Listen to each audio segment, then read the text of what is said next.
அல்லாஹ்விற்கு பிறகு கவனத்தில் எடுக்க வேண்டிய ஒரு உறவென்றால் உம்முக் உம்முக் உம்முக், உன் தாய் உன் தாய் உன் தாய். அதற்கு பிறகு யார் ரசூலல்லாஹ்? உன் தந்தை. அனிஷ்குரிலி வலிவாலிதைக், பெற்றோர்களிடத்தில் நல்ல முறையில் நடந்து கொள்ளுங்கள். என் சகோதர சகோதரியை, எனக்கு நான் சொல்கிறேன், நம்முடைய தாய் தந்தை நமக்கு செய்த அருளை போன்று அல்லாஹுடைய அருளால் வேறு யாரும் இந்த உலகத்திலே நமக்கு எந்த அருளையும் செய்துவிட முடியாது.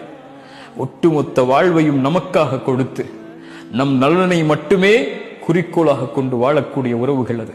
குறிப்பாக தாய் தன் எதிர்பார்ப்புகளை, தன் ஆசைகளை, தன் எண்ணங்களை, தன் வயதை, தன் வாழ்க்கையை, ஒட்டுமொத்தத்தையும் தன் பெற்றெடுத்த பிள்ளை நலமோடு இருந்தால் போதும் என்று கழிக்கக்கூடிய ஒரே உறவு இந்த உலகத்திலே தாய் மட்டும்தான். அந்த தாயை நோவினை செய்து, அந்த தாய்க்கு சிரமத்தை கொடுத்து, அந்த தாயை தள்ளி வைத்து விட்டு, அந்த தாயை உதறி தள்ளிவிட்டு எந்த ரப்பை வணங்கப் போகிறோம்? அல்லாஹ்விடத்திலே நேசத்துக்குரிய அமல் தாய் தந்தை இடத்திலே நல்ல முறையில் நடந்து கொள்ளுதல்.